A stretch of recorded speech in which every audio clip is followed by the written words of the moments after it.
Entonces vamos a ir desarrollando el boletín conforme vayan pasando las semanas. Tal vez por el tiempo no podamos desarrollarlo todo porque los boletines traen una cantidad importante de textos. Pero bueno, vamos a ir revisando. Yo también iré seleccionando los que son más difíciles para que podamos ir resolviendo pues, lo que es más complicado por aquí, ¿no? A ver, el modelo DECO y los ítems de habilidad verbal. Semana 1, comienza. Retirado en la paz de estos desiertos, con pocos pero doctos libros juntos, vivo en conversación con los difuntos y escucho con mis ojos a los muertos. Francisco de Quevedo. A ver, las competencias que se reúnen en habilidad verbal conforman una parte gravitante de las evaluaciones. Son competencias cognitivas del estudiante ligadas directamente con su eficiente manejo del lenguaje, sobre todo aspectos semánticos y pragmáticos. Cuestiones del idioma, cuestiones de entendimiento de términos, de palabras y también entendimiento de textos. Entonces, todo este conjunto, todo este paquete es lo que implica la comprensión de lectura según los ítems de habilidad verbal. Como parte de los exámenes, habilidad verbal comprende puntualmente un eje temático con carácter transversal, la lectura y las diversas aristas de la lectura. La lectura es fundamental en virtud de que a partir del razonamiento profundo de textos de diversa cariz, se espera que el alumno desarrolle las destrezas necesarias para sintetizar, contextualizar, extrapolar, inferir, determinar potencialidades, incongruencias, etc. O sea, el leer no es solamente, o no implica solamente la capacidad de poder seguir con los ojos el texto, sino que implica la capacidad de la persona de poder compartirlo, ¿no? Poderlo ver. Entonces,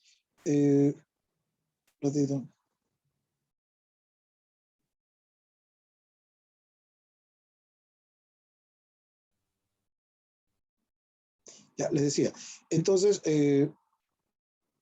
poderlo entender, ya contextualizar, poderlo ver en el contexto, en la potencialidad que tiene el texto, y también detectar lo que dice incongruencia, o sea, ¿qué es una incongruencia?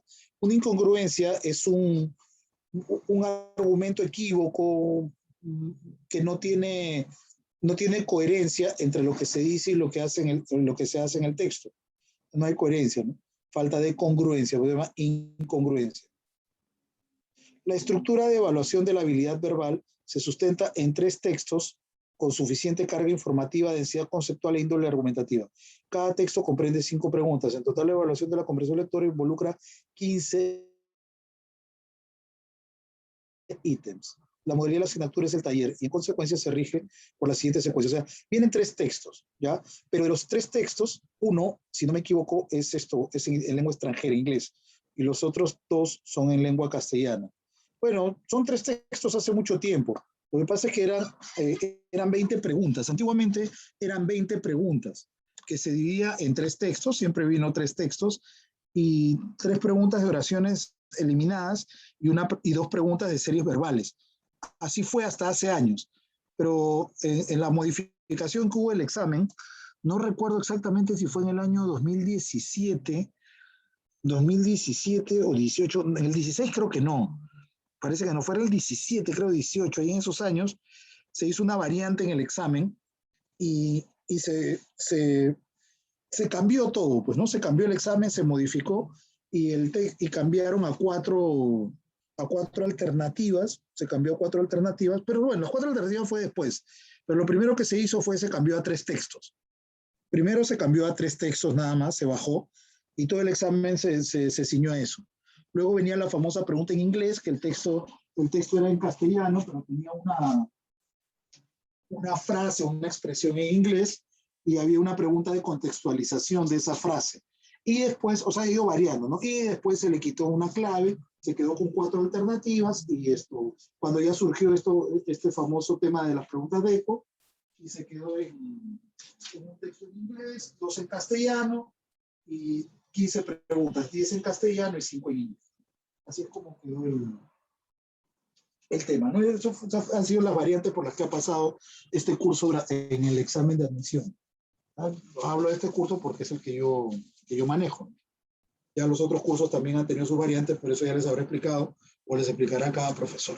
Entonces nosotros vamos a ver el curso como está ahora, porque el material, como ustedes pueden ver, es del 2022, un material bastante actual. Bien, dice entonces, la modalidad de la asignatura es taller y en consecuencia se rige por la siguiente secuencia. Primero, presentación fundamentada de la habilidad, jerarquía textual, competencia léxico-semántica, coherencia textual, inferencia, extrapolación. Aplicación y discusión de la habilidad en modelos de ejercicios, actividades guiadas y resueltas por los propios estudiantes y retroalimentación. ¿Qué quiere decir eso?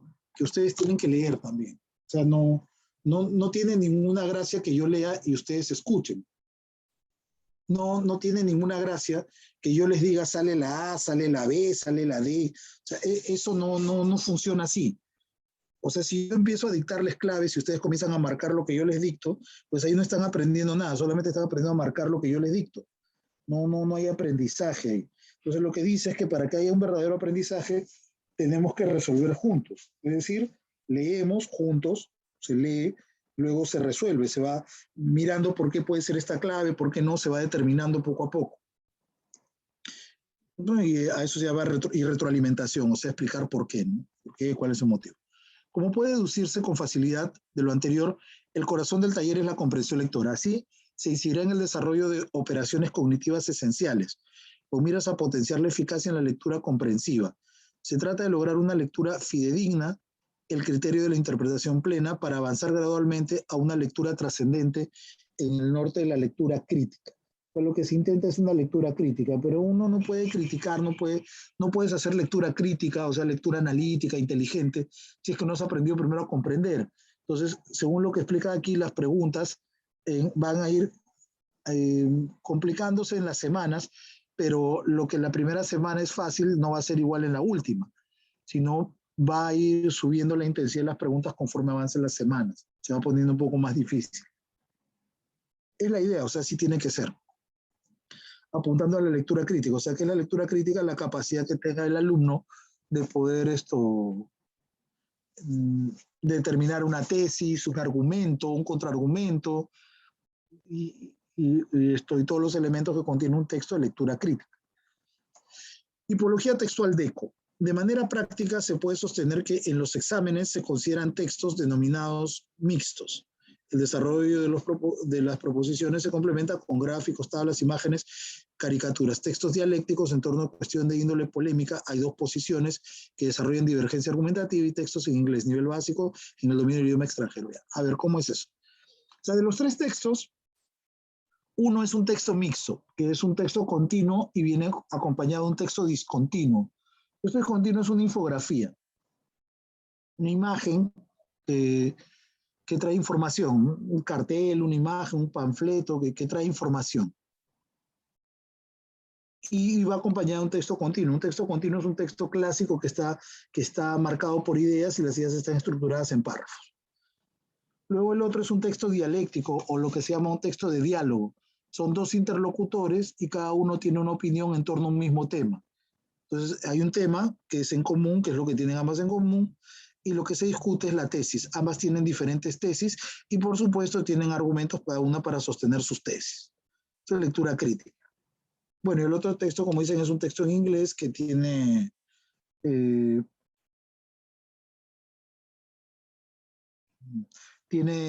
un nivel, pues bueno, según lo que dicen acá es básico, ¿no? Habría que revisarlo. Entonces, vamos a revisar ahora el texto 1. Acá tiene algunas preguntas para ir familiarizándonos un poquito con este asunto, ¿ya? A ver.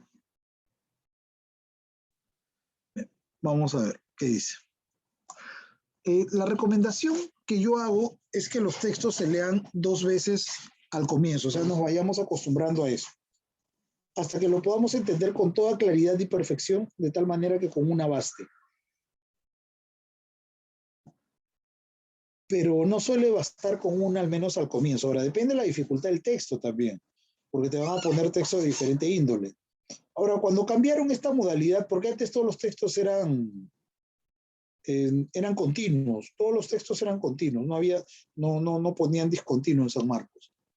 no se ponía discontinuo. Entonces, todos los textos eran continuos. Entonces uno podía separarlos por ideas, era diferente el nivel de comprensión. Pero ya cuando hicieron los textos mixtos también tuvieron que simplificar un poco los textos, o sea, se hicieron más fáciles. Si tú ves un material, por ahí consigues un material del año 2009 o 2010, te vas a dar cuenta que los textos son mucho más difíciles. Son mucho más difíciles. ¿Por qué son mucho más difíciles esos textos? Porque al no haber textos discontinuos o textos mixtos, pues metían cualquier texto que pudiera gustarles, y algunos eran realmente complicados, eran dolores de cabeza. Entonces también tenemos que navegar un poco con ese aspecto. Bien, dicho esto, a ver, ¿algún voluntario que quiera empezar leyendo este texto, por favor? A ver, tiene 3 párrafos. ¿Alguien que pueda empezar aquí, por favor?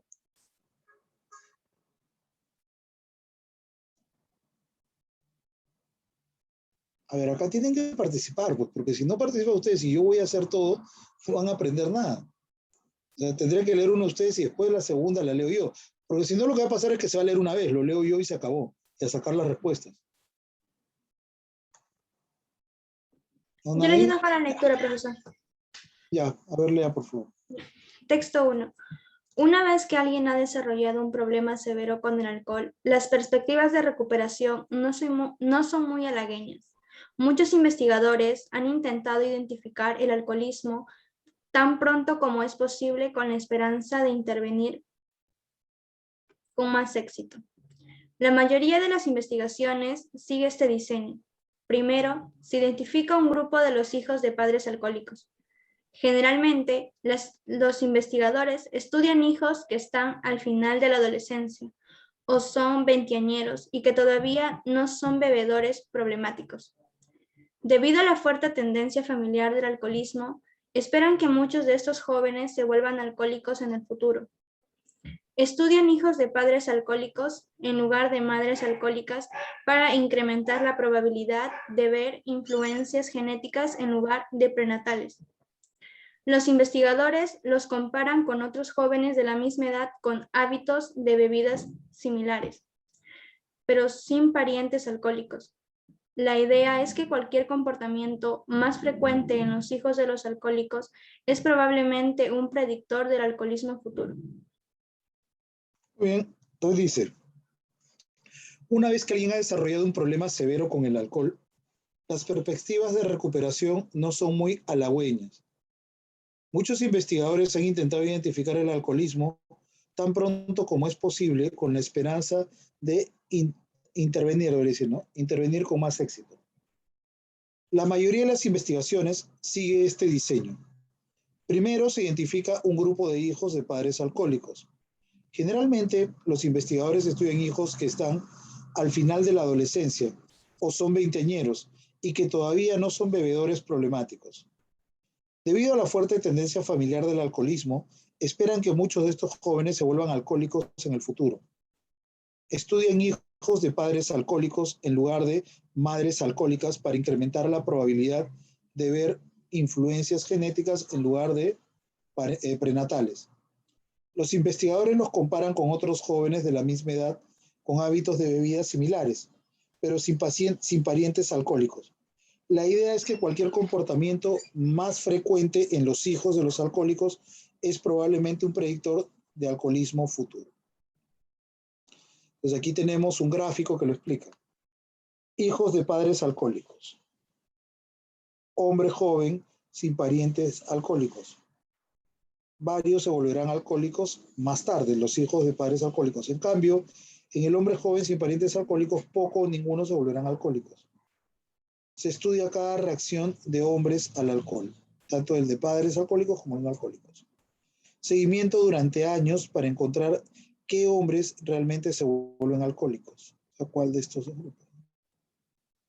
Entonces, la figura 15, diseño de estudios para la disposición al alcoholismo. Aquí está la fuente, suelen ponerla, o sea, la fuente de donde sale el texto, y las preguntas. Entonces dice, en el texto medularmente se dilucida sobre qué. La influencia familiar en el incremento del alcoholismo, los tratamientos clínicos para mitigar el alcoholismo, los factores de riesgo en el desarrollo del alcoholismo y la vulnerabilidad de los hijos en familias alcohólicas. La D. D. ¿Cuál? La D. La D. A ver, la D que dice la vulnerabilidad de los hijos alcohólicos. Ya. ¿Y por qué eligen la D y no la A? ¿Por qué han sacado esta? Esto es clásico en San Marcos. San Marcos te suele poner esto. Dos preguntas que pueden ser. Ya, entonces si tú eliges la D, la vulnerabilidad de los hijos de familias alcohólicas, y no la A, la influencia familiar en el incremento del alcoholismo, ¿por qué te irías por la D y no por la A? O sea, es correcto, ya, así es esto. Está bien, pero ¿por qué?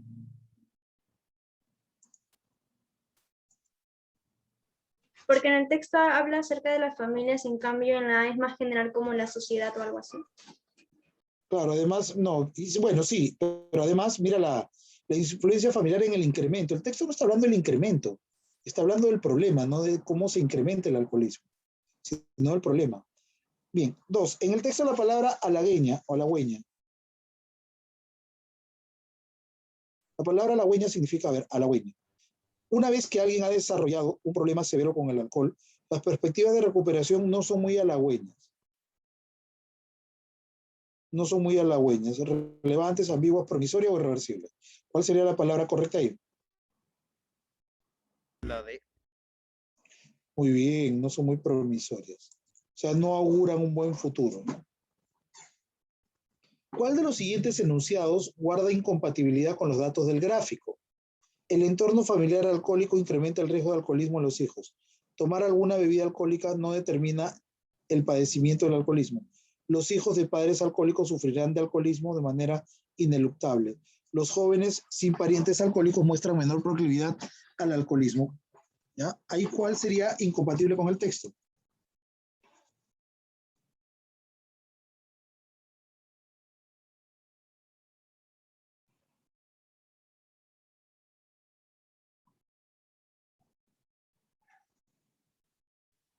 La B.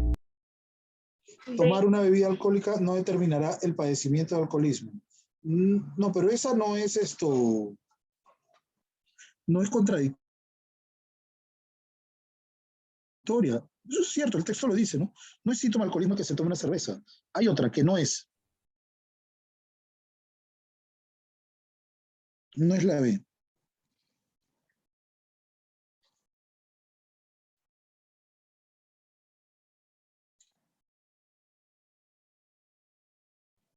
Nada, es esta. Los hijos de padres alcohólicos sufrirán el alcoholismo de manera ineluctable. El texto no dice que es de manera ineluctable.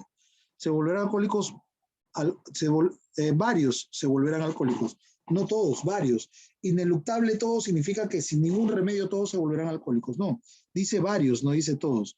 Por ende, esa es incompatible. Número 4. El texto se puede colegir. Se puede colegir significa se puede desprender, se puede concluir. Del texto se puede colegir que la predisposición al alcoholismo se halla desvinculada de una posible influencia prenatal. Es nula en los hombres jóvenes y parientes alcohólicos.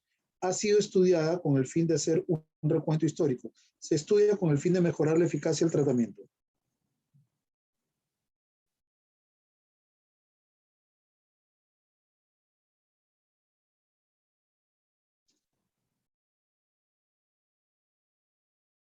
¿Ah?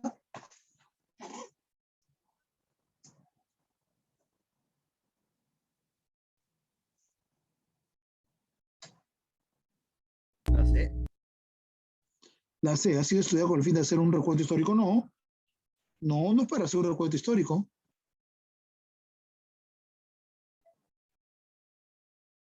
La A, se haya desvinculada con una posible influencia prenatal. Ya, acá hay un problema. ¿De dónde sale esto? A ver, si fuera la A, ¿de dónde sale que no está vinculada con una influencia prenatal? Desvinculada, o sea, pero acá lo que dice es otra cosa. Sí, el diseño.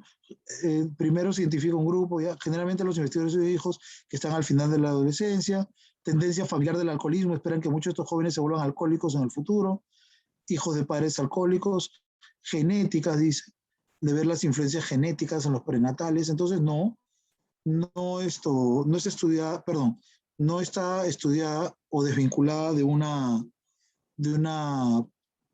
posible influencia prenatal.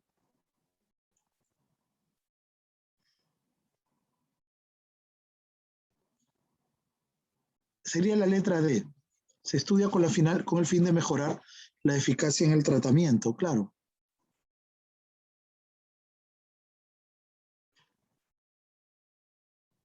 Pronto es posible esperanza de intervenir con más éxito. Acá está.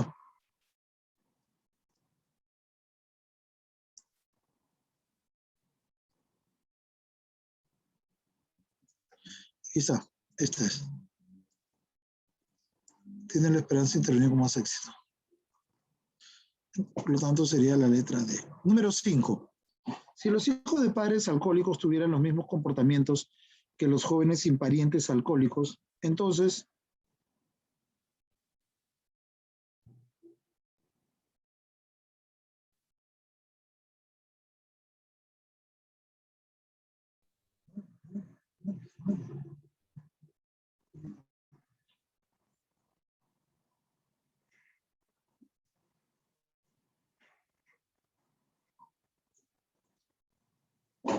alcohólicos tienen los mismos comportamientos. ¿Qué ocurriría? Vamos.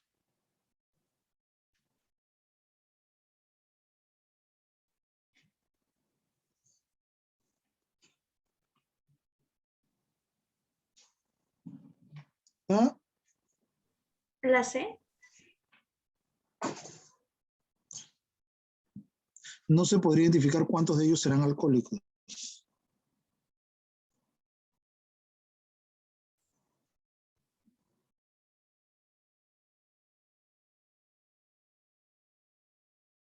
Sí, la sé. Muy bien, texto 2. Texto 2. 2A. Este es un texto dialéctico, dialógico, 2B. Entonces tenemos un texto donde hay dos ideas, ¿no? Bien, a ver. 2. A ver, ¿quién puede leerlo?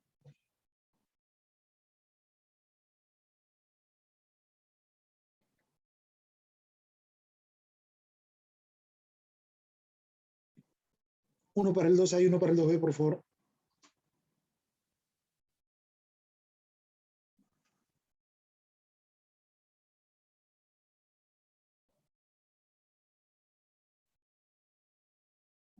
Nadie. Yo, profesor. Ya, ¿y alguien que pueda leer el B, por favor? Empiezo. A ver, ¿quién puede leer el B?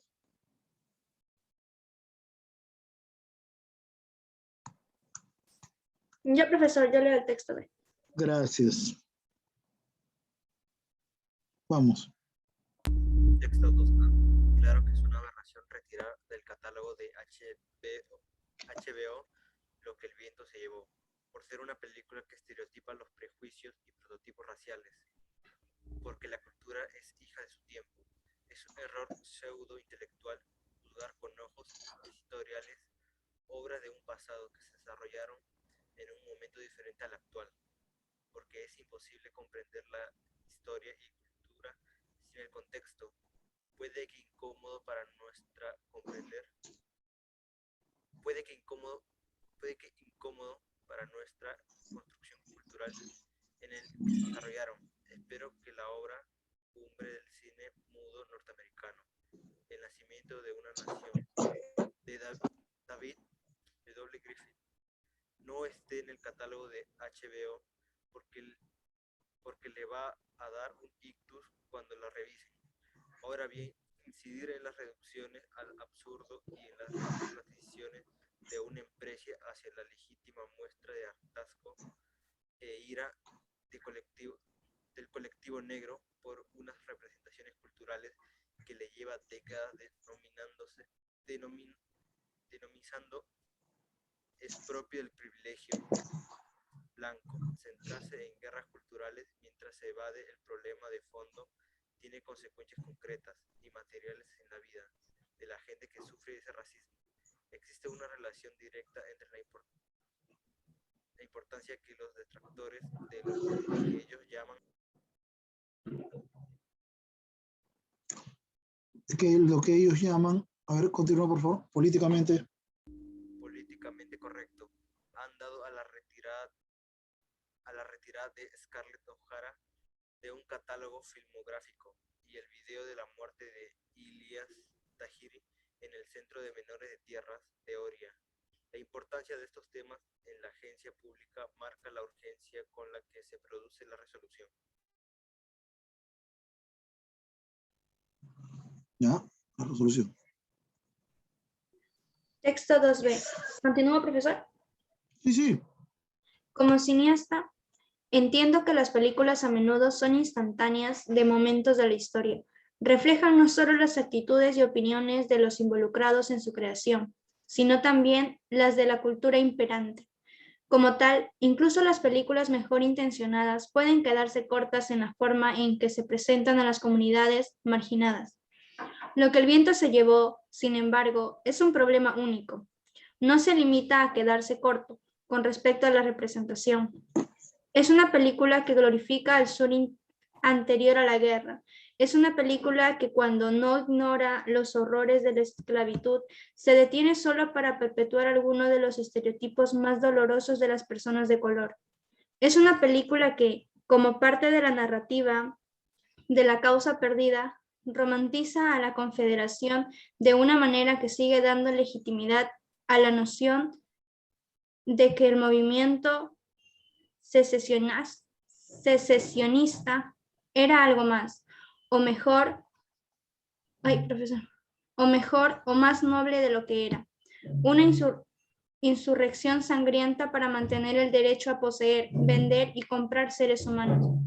La película tenía los mejores talentos de Hollywood, en ese momento trabajando juntos para sentimentalizar una historia que nunca fue.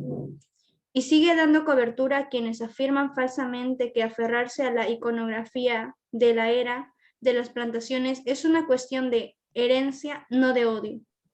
Permíteme ser muy claro, no creo en la censura, no creo que lo que el viento se llevó deba ser relegado a una bóveda de Burkham. Solo pediría, después de que haya pasado un tiempo respetuoso, que la película se reintroduzca en la plataforma HBO Max junto con otras películas que brinden una imagen más amplia y completa de lo que realmente fueron la esclavitud y la confederación. Actualmente, ni siquiera hay una advertencia o descargo de responsabilidad que proceda a la película.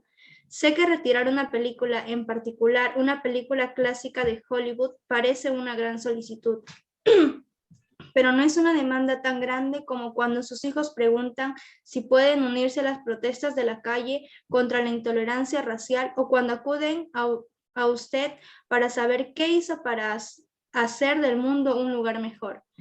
En un momento en el que todos estamos considerando qué más podemos hacer para combatir el fanatismo y la intolerancia, les pediría a todos los proveedores de contenido que miren sus bibliotecas y hagan un esfuerzo de buena fe para separar la programación que podría faltar en su representación de la que es flagrante en su demonización. Una película clásica. Y sí está en la plataforma, la han devuelto. La han devuelto. Estuvo hace tiempo, la sacaron y ahora parece que la han devuelto en esta nueva versión. A ver, vamos a leerlo nuevo. Vamos a analizarlo. En el caso de estos textos, lo que hay es una tesis. Acá no hay idea principal. Acá hay una tesis, o sea, lo que el autor quiere demostrar. Claro que es una aberración retirar del catálogo de HBO Lo que el viento se llevó, por ser una película que estereotipa los prejuicios y prototipos raciales, porque la cultura es hija de su tiempo. Entonces, esto es lo que el autor está defendiendo. ¿Qué cosa? Que es una aberración retirar del catálogo de HBO Lo que el viento se llevó. Todo lo que viene más adelante son argumentos por los cuales va a fundamentar esto. Por ser una película que estereotipa los prejuicios y prototipos raciales que la cultura es hija de su tiempo. Es un error pseudointelectual juzgar con ojos inquisitoriales obras de un pasado que se desarrollaron en un momento diferente al actual. Porque los conectores te van marcando también, ¿ya? Los conectores son importantes, los conectores te van a ir marcando la pauta de por dónde va el texto, cuál es la finalidad. Los conectores son importantes. Es un error pseudointelectual, dice ahí.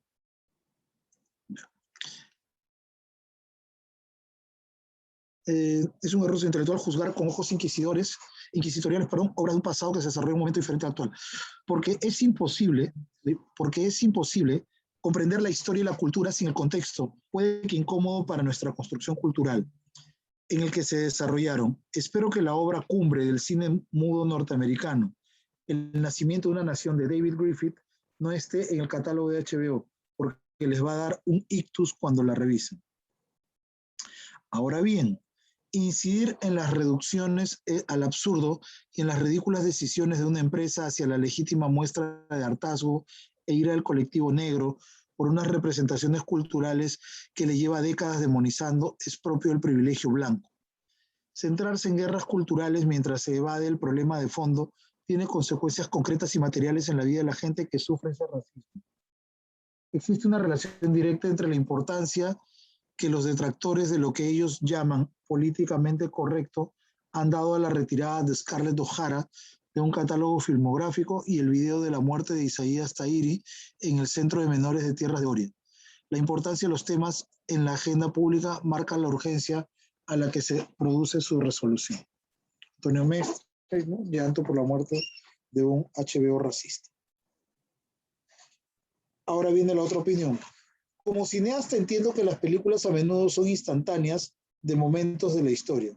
Reflejan no solo las actitudes y opiniones de los involucrados en su creación, sino también las de la cultura imperante. Como tal, incluso las películas mejor intencionadas pueden quedarse cortas en la forma en que representan a las comunidades marginadas. Lo que el viento se llevó, sin embargo, es un problema único. No se limita a quedarse corto con respecto a la representación. Es una película que glorifica al sur anterior a la guerra. Es una película que cuando no ignora los errores de la esclavitud, se detiene solo para perpetuar algunos de los estereotipos más dolorosos de las personas de color. Es una película que, como parte de la narrativa de la causa perdida, romantiza a la Confederación de una manera que sigue dando legitimidad a la noción de que el movimiento secesionista era algo más o mejor o más noble de lo que era, una insurrección sangrienta para mantener el derecho de poseer, vender y comprar seres humanos. Es una película, esto es interesante, ¿eh? Romantiza la Confederación de una manera que sigue dando legitimidad a la noción de que el movimiento secesionista, o sea, la guerra de secesión, no la separación, era algo más o mejor o más noble de lo que era. Claro, o sea, los separatistas, ¿no?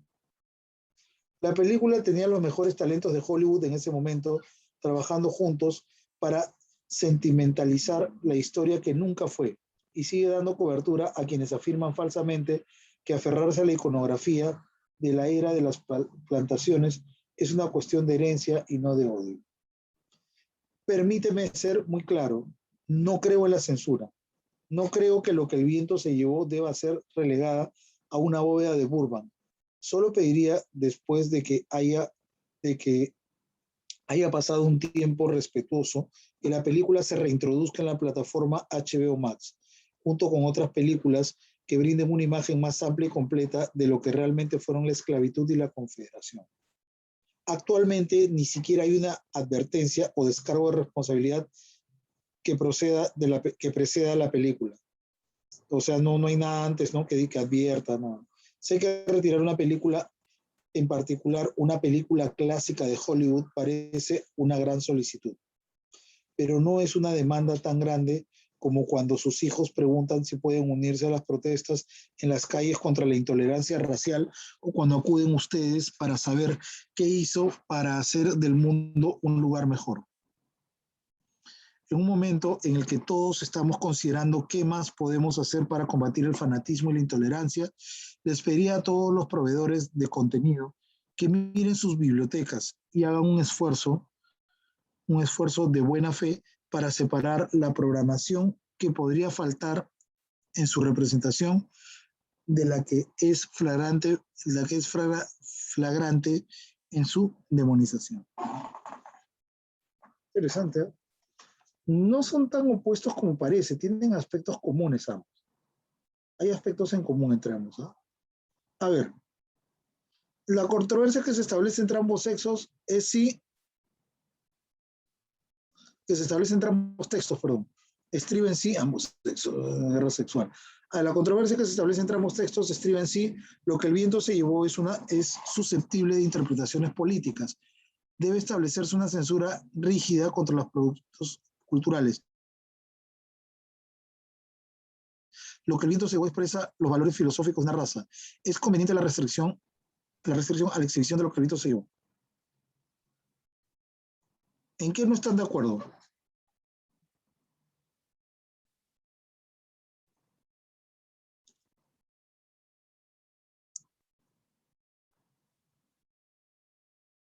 La B. ¿No?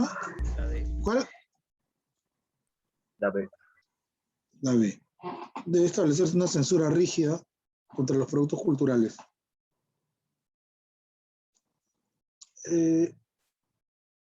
¿Sobre eso están discutiendo? La D.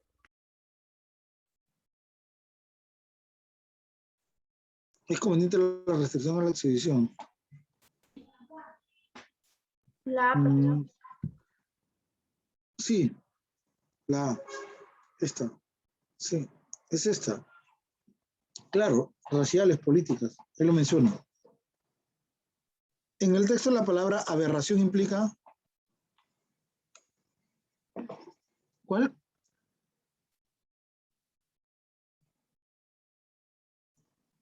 La C. Contrasentido, muy bien. Contrario al sentido. Se infiere que para Maestre el error pseudointelectual incurre en ¿qué? En el lord de esclavismo, en una suerte de tautología, en una apología al racismo, en el vicio del anacronismo. La B. La B.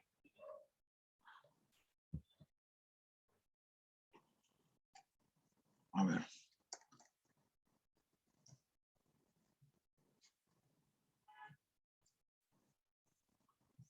No, perdón, Maestre es el primero. A ver, aquí está. Que es una aberración retirar del catálogo lo que el viento se llevó. Por ser una película que estereotipa los prejuicios y prototipos raciales, porque la cultura es hija de su tiempo. Es un error intelectual juzgar con ojos inquisidores obras de un pasado que se desarrolló en un momento diferente al actual. A ver. Perdón, no es esta. Ya. Entonces, el error intelectual, ¿cuál sería? Una apología al racismo.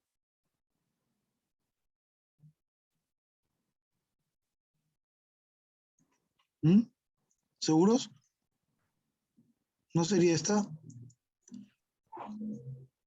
En el vicio del anacronismo. Porque ahí mismo lo dice, es un anacronismo. ¿Qué significa un anacronismo? ¿Qué es un anacronismo? Un anacronismo es un vicio que consiste en tratar de ver con ojos de un tiempo problemas de otro tiempo pasado. Es como que nosotros entendamos o querramos entender o que se entienda la independencia del Perú desde nuestra mirada, o sea, desde todo lo que tenemos hoy día. No es posible, pues, porque primero que han pasado 200 años y segundo, que en esos 200 años nosotros hemos adquirido un montón de información y de herramientas que en esa época no había. Entonces, querer que el hombre de una época entienda de igual manera que un hombre de otra es muy difícil. ¿Por qué? Porque de alguna manera, conforme vamos evolucionando, se van generando nuevas y diferentes herramientas. ¿Ya? Es un anacronismo. Siguiente. Respecto al argumentado por John Riley, resulta incompatible decir que lo que el viento se llevó carece de brillo estético en su configuración. Pretende que te pregunta, es compatible. Pretende sentimentalizar la causa del esclavismo, es un alegato a favor de la Confederación, exhibe el esclavismo de modo crítico. Crítico, perdón. ¿Cuál sería compatible? La B. ¿Cuál? La B. Pretende sentimentalizar la causa esclavista. Muy bien. Si HBO reprogramara lo que el viento se llevó con una advertencia sobre su contexto social, generaría un gran rechazo por la mente maestre. ¿Cree que estaría de acuerdo con la decisión de HBO? Se eliminaría de todo absoluto sus valores estéticos y la población negra norteamericana se vería ofendida.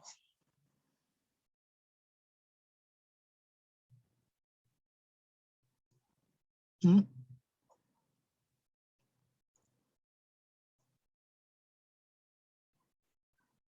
¿Cuál sería? Claro, Ridley estaría de acuerdo. ¿Por qué?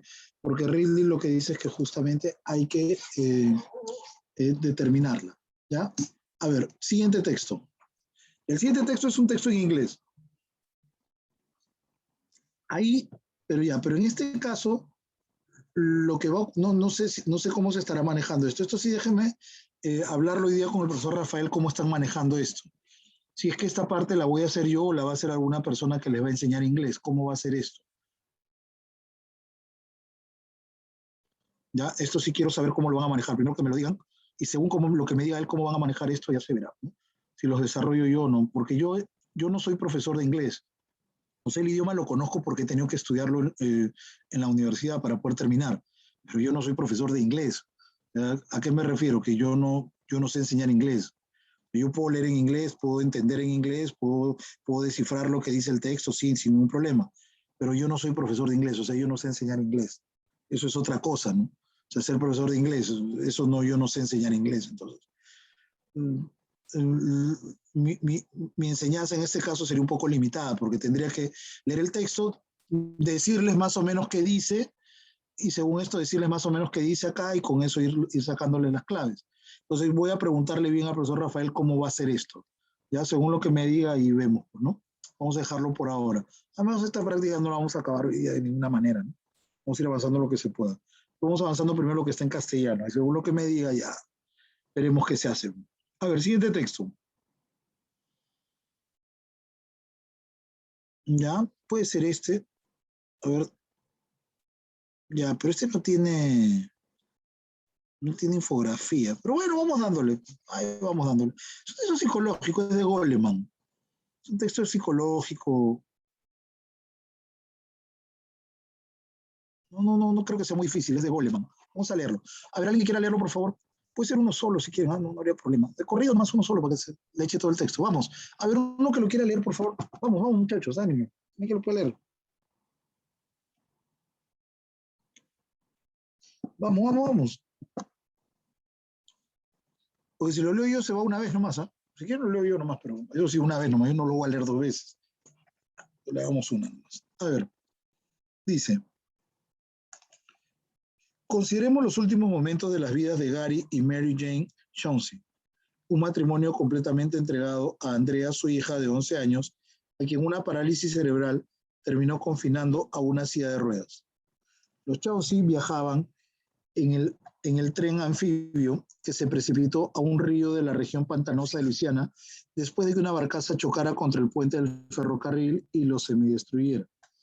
Pensando exclusivamente en su hija Andrea, el matrimonio hizo todo lo posible por salvarla, mientras el tren iba sumergiéndose en el agua y se las arreglaron de algún modo para sacarla a través de una ventanilla y ponerla a salvo en manos del equipo de rescate. Instantes después, el vagón terminó sumergiéndose en las profundidades y ambas perecieron. La historia de Andrea, la historia de unos padres cuyo acto de heroísmo fue el de garantizar la supervivencia de su hija, refleja unos instantes de un valor casi épico. No cabe la menor duda de que este tipo de episodios se habrá repetido en innumerables ocasiones a lo largo de la prehistoria y la historia de la humanidad, por no mencionar las veces que habrá ocurrido algo similar en el dilatado curso de la evolución. Desde el punto de vista de la biología evolucionista, la autoinmolación parental está al servicio del éxito reproductivo, que supone transmitir los genes a las generaciones futuras, pero considerando desde la perspectiva de unos padres que deben tomar una decisión desesperada en una situación límite, No existe más motivación que el amor. Este ejemplar acto de heroísmo parental que nos permite comprender el poder y el objetivo de las emociones constituye un testimonio claro del papel desempeñado por el amor altruista y por cualquier otra emoción que sintamos en la vida de los seres humanos. De hecho, nuestros sentimientos, nuestras aspiraciones y nuestros anhelos más profundos constituyen puntos de referencia ineludibles y nuestra especie debe gran parte de su existencia a la decisiva influencia de las emociones en los asuntos humanos. El poder de las emociones es extraordinario. Solo un amor poderoso, la urgencia por salvar al hijo amado, por ejemplo, puede llevar a unos padres a ir más allá de su propio instinto de supervivencia individual.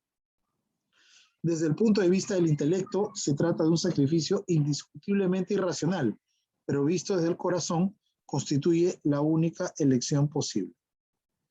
Cuando los sociobiólogos buscan una explicación al relevante papel que la evolución ha asignado a las emociones en el psiquismo humano, no dudan en destacar la preponderancia del corazón sobre la cabeza en los momentos realmente cruciales.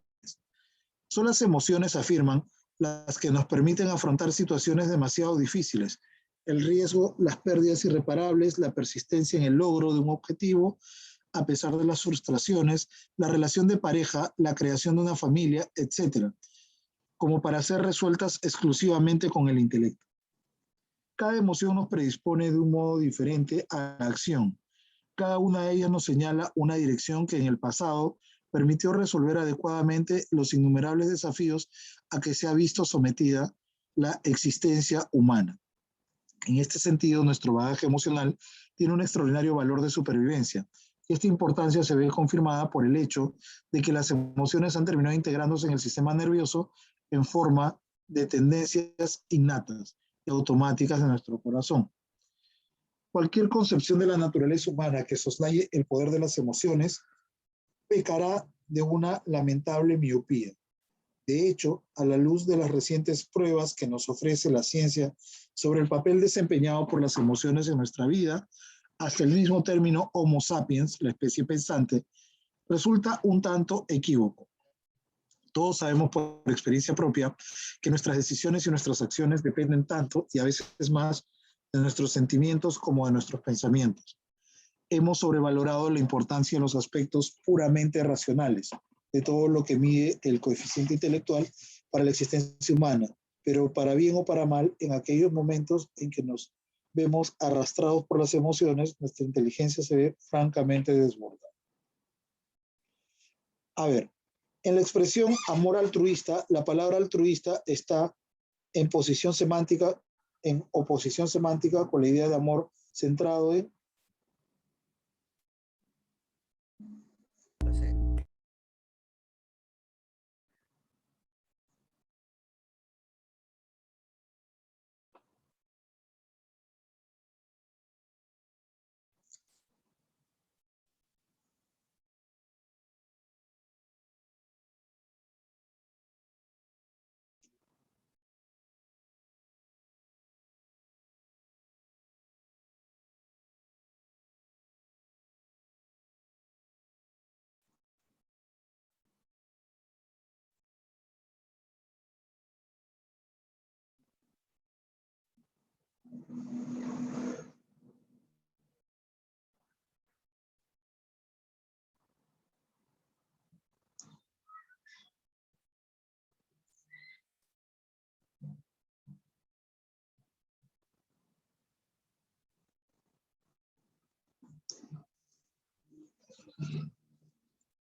nada, no sale la A. El ego. La C. Ya está, el ego. Número 2. ¿Cuál es el tema central del texto?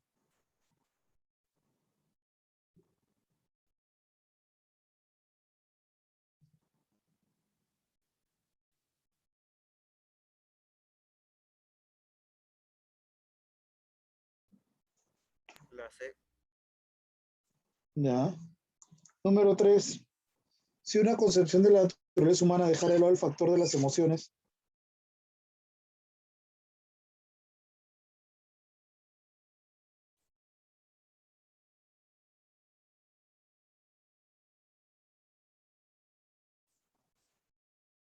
C. La C. ¿Por qué muy intuitivo?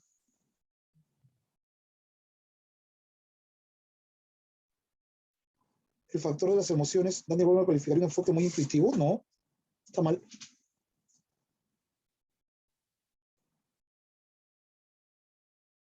Sí, la intuición también es parte de la naturaleza humana, ¿no?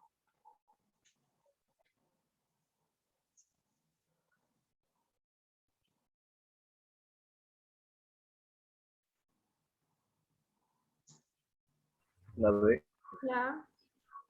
Muy bien, una interpretación sesgada. Número 4. En la lógica del texto, el auto de autoinmolación parental de los Chomsky funciona como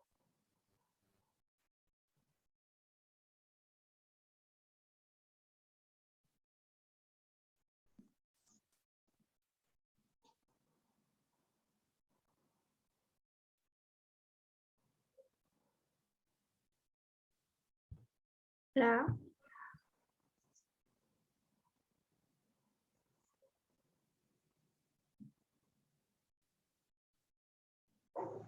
como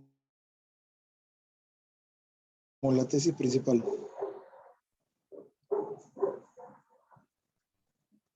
No, no puede ser la tesis principal, porque la tesis no es un ejemplo. La tesis es lo que se quiere demostrar. Entonces, la tesis principal que se defiende, no. El acto de inmolación no funciona como tesis, porque no es lo que se quiere probar en sí. La B. Entonces sería un argumento. Sí, sería un argumento, claro, es un argumento por el ejemplo. Es un argumento para demostrar la tesis. La tesis en sí del texto es que las emociones tienen que estar de la mano con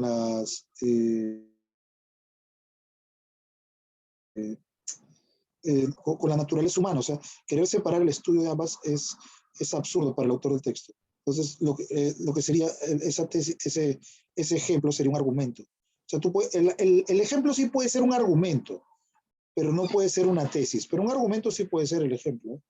Eso sí. A ver, 5. Respecto a las emociones, cabe inferir del texto que están determinadas solo por el contexto familiar, pueden ser controladas por la mente racional, actúan según un ritmo de demora en la acción y forman parte esencial de la naturaleza humana. La D. Sí, ahí sí La está D. bastante clara, ¿no? Sí, ahí está bastante clara, sería la D. Forman parte esencial. Número 6. Si es verdad que hemos sobrevalorado el coeficiente intelectual, se puede colegir que tal sobrevaloración ha puesto énfasis en qué: el valor de la supervivencia, la inteligencia racional, la singular energía vital o el desempeño emocional. La C. Muy bien. Número 7. Al analizar minuciosamente el caso de los Chomsky, se puede arribar a la siguiente conclusión. Gracias a las emociones se logra la conversión más profunda del ser humano. Si alguien careciera de emociones, podría fácilmente llegar al heroísmo existencial. La autoinmolación se puede considerar como una especie de sacrificio sin utilidad. La esencia de las cosas en el mundo natural suele ser algo misterioso y abstruso. La C.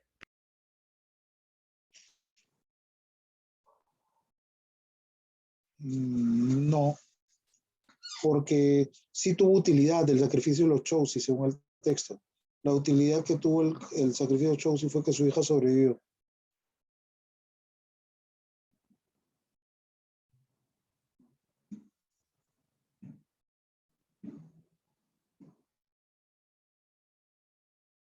La A.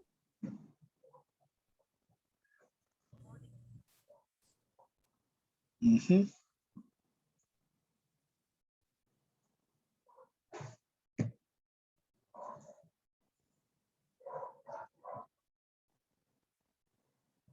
Sí, es correcto.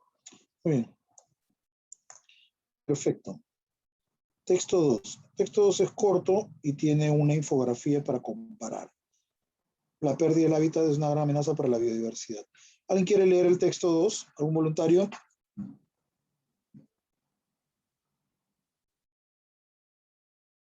A ver. ¿Ya? Ya. A ver. Dice, según un estudio reciente, si bien el cambio climático es una amenaza creciente, los principales impulsores del declive de la biodiversidad continúan siendo la pérdida de hábitat natural para obtener alimentos, combustibles y madera, y la sobreexplotación de plantas y animales por parte de los humanos a través de la tala, la caza y la pesca. La tala insostenible está contribuyendo a la disminución de la talla de los monos de Myanmar, mientras que la expansión de la agricultura está expulsando animales como el guepardo. Los gobiernos se han centrado en el cambio climático mucho más que en la pérdida de biodiversidad o la degradación de las tierras, dijo a la BBC el presidente de IPBES, el profesor Bob Watson. Asimismo, el profesor Alexander Antonelli, director de ciencia en el Jardín Botánico de Londres, agregó, ahora tenemos pruebas abrumadoras de que estamos perdiendo especies a una velocidad alarmante. Según IPBES, solo una cuarta parte del suelo del planeta está sustancialmente libre del impacto de la actividad humana. Se estima que esto disminuirá en una décima parte en 2050. El tema del uso de la tierra es fundamental para los principales desafíos ambientales que estamos experimentando, le dijo a la BBC la profesora Mercedes Bustamante de la Universidad de Brasil. La pérdida del hábitat es una gran amenaza a la biodiversidad. El informe Planeta Vivo evalúa los principales causantes de la pérdida de especies: degradación del hábitat, contaminación, explotación, cambio climático, especies invasivas y enfermedad. Aves, reptiles, anfibios, mamíferos, peces. Y acá están los porcentajes. Todo esto sirve porque alguna pregunta va a venir de este cuadro. A ver, la primera pregunta dice, de manera primordial el texto se enfoca en que en la angustiosa situación del cambio climático a nivel mundial, la preocupante merma de la biodiversidad a nivel mundial, la merma del hábitat y su impacto negativo en el desarrollo y la contaminación mundial y su impacto en la biodiversidad. La B. La B, la preocupante merma de la biodiversidad a nivel mundial. ¿Ya? ¿Están seguros? A ver.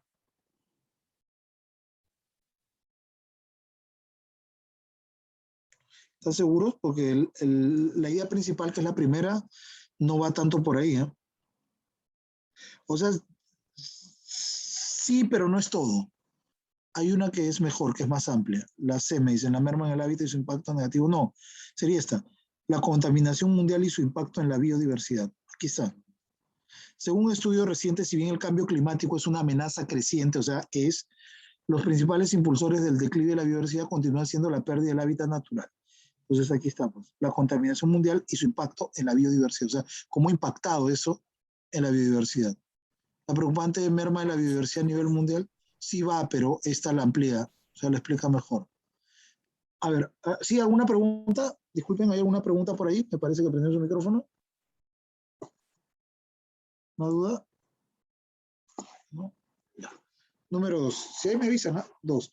De acuerdo con el texto, la expresión pruebas abrumadoras con nota.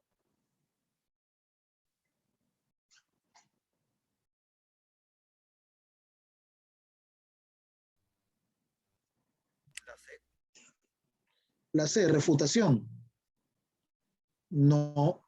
La D. La D, certitud, certeza, certitud. Muy bien, refutación no, refutación es que pueden ser contradichas.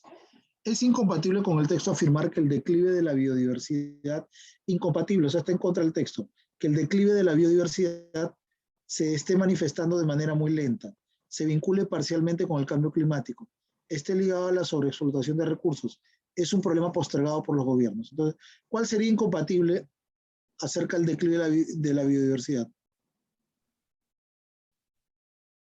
La D. ¿Cuál?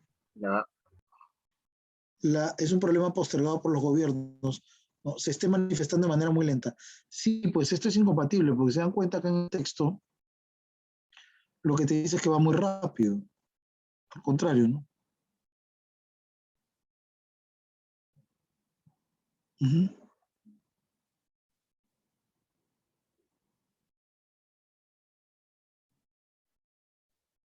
Ya, sería eso, entonces. que es un problema, perdón, está manifestando de manera lenta. No se está manifestando de manera lenta, está siendo rápido. Del cuadro sobre la pérdida del hábitat podemos determinar que los peces muestran una gran amenaza por factores de polución, guardan semejanza cabal con el caso de los mamíferos, superan a los anfibios en la degradación del hábitat local y sufren preponderantemente por el factor de la explotación. Los peces. La D. Los peces.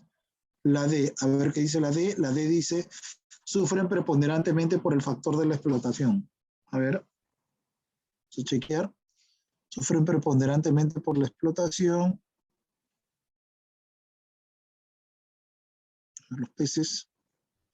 A ver, cambio climático, degradación. Ya. Degradación, contaminación, explotación, cambio climático, especies. Ya. La D que decía, ¿sufren qué? Sufren preponderantemente por el factor de la explotación. ¿Sí?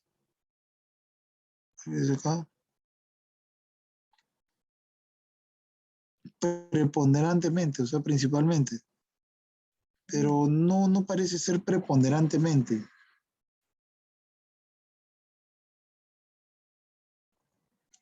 Aunque es la única que queda, ¿no? Pero no se intuye muy bien, ¿eh? Superan a los anfibios, ¿no? ¿En qué? Espérate, ¿qué dice superan a los anfibios? ¿En qué? Ah, ya, sufren preponderantemente por... No, perdón.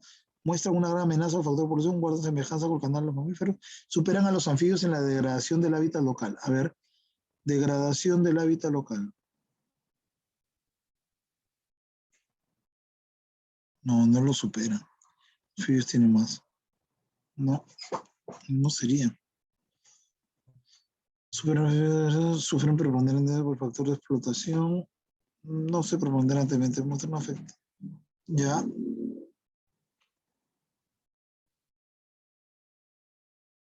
Sí, pues tendría que ser esta más, ¿no? Muestran una gran amenaza por factor de polución. A ver, polución, contaminación. Sí, pues claro, miren, miren toda la contaminación, una gran amenaza por factor de polución, miren la cantidad de contaminación, es el más contaminante de todos los peces. Está bien, es eso. En 5, según la lógica del texto, si seguimos priorizando la lucha contra el cambio climático,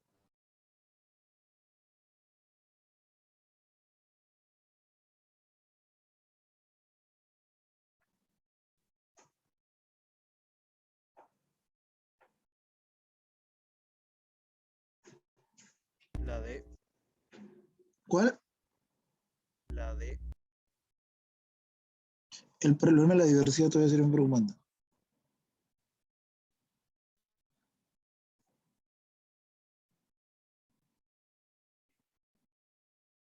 El problema de la biodiversidad sería muy preocupante. Claro, porque también tiene que ver con extinción de animales. Está bien. Listo. A ver, acá hay otro. Si nos alcanza el tiempo para verlo. Sí, se alcanza el tiempo. ¿Cuántas preguntas tiene? 6. Sobrado. A ver. ¿Hay algún voluntario que quiera leer este texto, el 3?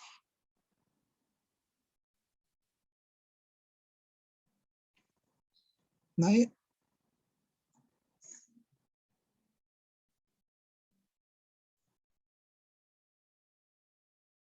Ya, muy bien. A ver.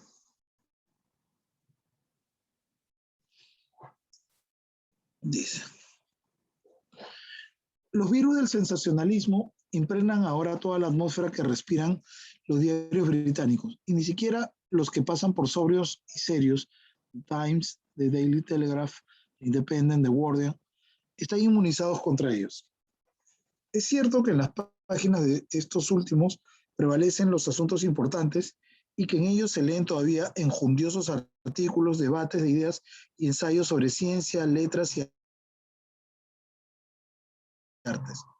Pero ninguno de ellos puede dejar de hacerse eco de toda esa materia perversa, urdida, husmeando en las intimidades de la vida privada de las personas públicas. Y eso es así porque la demanda por ese producto es universal e irresistible. El órgano de información que se abstuviese de modo sistemático de suministrarlo a sus lectores se condenaría a la bancarrota. No se trata de un problema, porque los problemas tienen solución. y esto no la tiene. Es una realidad de nuestro tiempo, ante el cual no hay escapatoria. En teoría, la justicia debería fijar los límites pasados de los cuales una información deja de ser de interés público y transgrede los derechos de la privacidad de los ciudadanos. Por ejemplo, los actores Tom Cruise y Nicole Kidman acaban de ganar un juicio contra un tabloide londinense en el que un imaginativo cacógrafo les atribuyó una historia totalmente infundada, pero sí llena de sexo retorcido. Un juicio así solo está al alcance de estrellas millonarias. Ningún ciudadano de a pie puede arriesgarse a un proceso que, además de asfixiarlo en un pliélago litigioso, en caso de perder le costaría muchos miles de libras esterlinas. Y por otra parte, los jueces con un criterio muy respetable se resistirían a dar sentencias que parezcan restringir y abolir la indispensable libertad de expresión e información, garantía de la democracia. El periodismo escandaloso amarillo es un perverso hijastro de la cultura de la libertad. No se lo puede suprimir sin infligir a esta una herida acaso mortal. Como el remedio sería peor que la enfermedad, hay que soportarlo como soportan ciertos tumores sus víctimas, porque saben que si trataran de extirparlos podrían perder la vida. No hemos llegado a esta situación por las maquinaciones tenebrosas de unos propietarios de periódicos ávidos de ganar dinero que explotan las bajas pasiones de la gente con total irresponsabilidad. Esto es la consecuencia, no la causa. La raíz del fenómeno está en la banalización lúdica de la cultura imperante, en la que el valor supremo es ahora divertirse, entretenerse por encima de toda otra forma de conocimiento o quehacer. La gente abre un periódico, va al cine, enciende la televisión o compra un libro para pasarla bien, en el sentido más ligero de la palabra, no para olvidarse de las cosas serias, profundas, inquietantes y difíciles, y abandona en un devaneo ligero, amable, superficial, alegre y sanamente estúpido.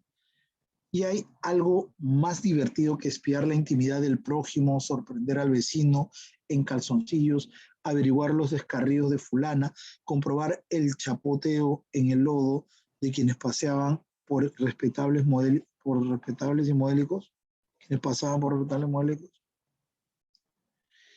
La prensa sensacionalista no corrompe a nadie, nace corrompida, vástago de una cultura cultura que en vez de rechazar las groseras intromisiones de la vida privada de las gentes, les reclaman porque ese pasatiempo, olfatear la mugre ajena, hace más llevadera la jornada del puntual empleado, del aburrido profesional y de la cansada ama de casa. Ya está. Bien. Ahí van las preguntas. Número 1. Fundamentalmente, el autor del texto cuestiona la cultura de la libertad que hay en Inglaterra, la cultura banal que impera en Occidente, la maledicencia reporteril de periódicos y la frivolidad de los modelos de la alta sociedad. ¿Qué es lo que critica principalmente?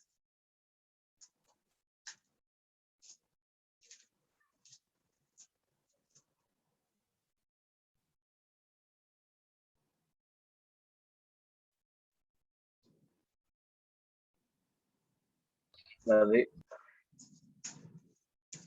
La B. Cultura banal.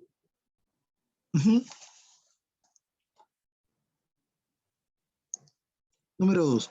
Cabe inferir que la escritura de un cacógrafo es incompatible con ¿qué? Con el sarcasmo, con el buen estilo, con la prosa lapidaria, con la hipercrítica.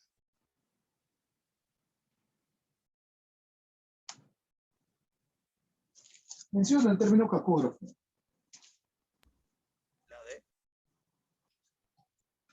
¿Cuál? La D. La D. Es incompatible con la hipercrítica. A ver, por aquí lo menciona el cacógrafo. A ver, ¿alguien lo encontró? No lo veo. No me acuerdo dónde estaba. ¿Alguien lo encontró? Para que me ayude porque no lo encuentro. Cuando dice imaginativo. Lee toda la idea, por favor. Lee toda la oración donde está.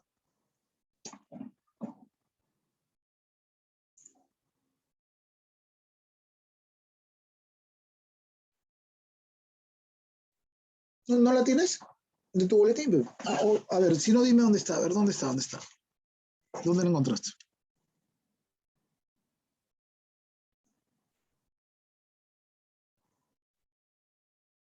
Nada, ¿dónde está?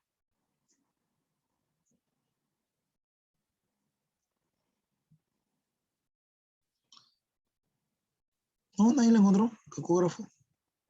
Está al final de la página. Al final. ¿Aquí?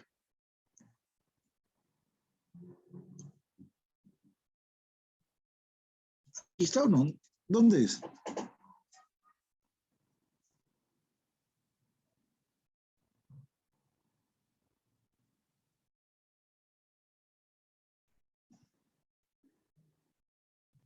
Ah, no aparece.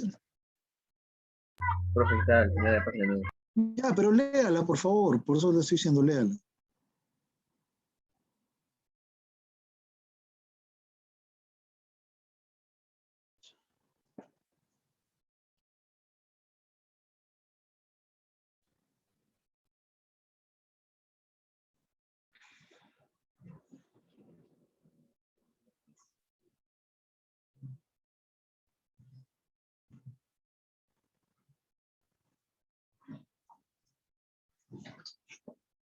Bueno, pasamos a otra pregunta mejor. Pregunta número 3. Si no está, no está. Se infiere que un tabloide sensacionalista hurga en la vida privada de las personas por un interés moral, deontológico, didáctico o crematístico. Un tabloide sensacionalista hurga en la vida privada de las personas por un interés. ¿Qué tipo de interés tiene un tabloide? O sea, un diario de segunda, ¿no? ¿Cuál sería el interés? ¿Qué tipo de interés sería ahí?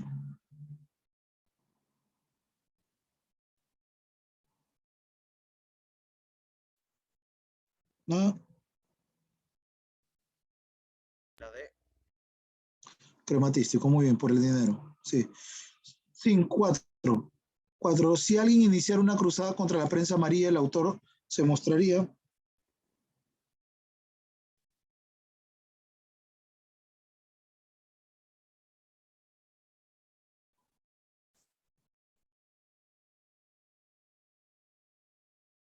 La D. La D.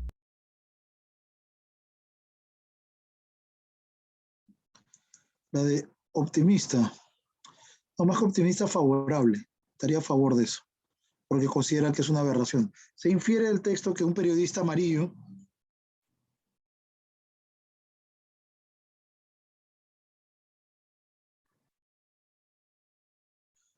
se escuda en la libertad de expresión e información, actúa con criterios refutables pero muy respetables, soslaya la incide la chismografía en su quehacer, encomia la vida sórdida de afamados artistas y políticos.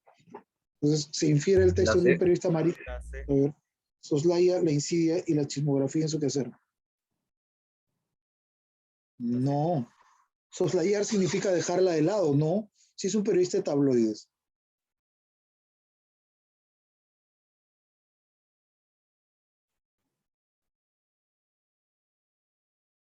La D. Encomia la vida sórdida de afamados artistas y políticos. Encomia significa que la alaba. No, no la alaba. Se escuda en la libertad de expresión e información, o sea, utiliza la libertad de información para meterse en la vida ajena y viola la libertad y el derecho del otro. Si un personaje poderoso perdiera un juicio frente a un periódico amarillo, se podría inferir qué cosa.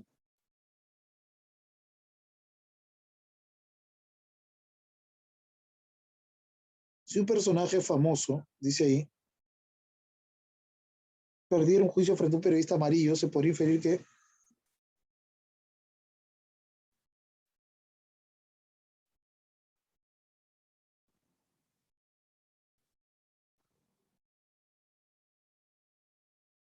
La D.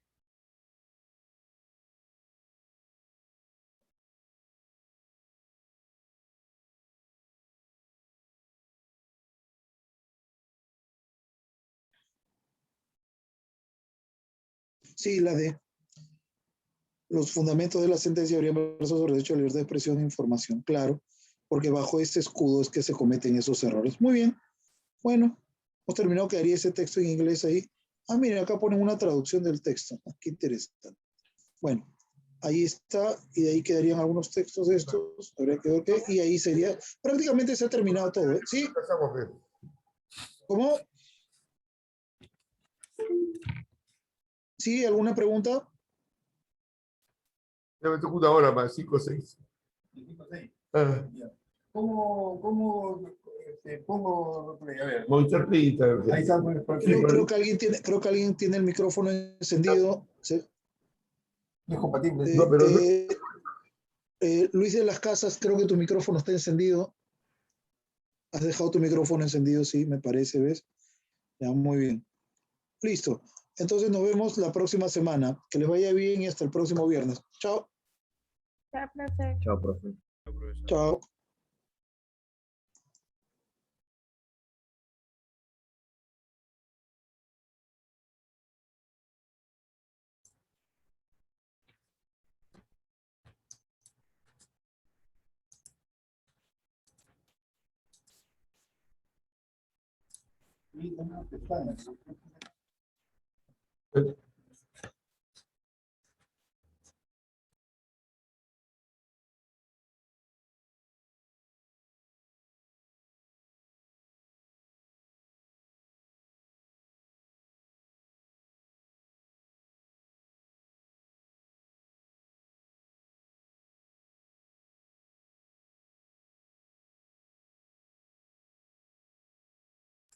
Ya, buenas tardes con todos. ¿Qué tal? ¿Cómo están? Buenas tardes. Les saluda el profesor Luis de las Casas.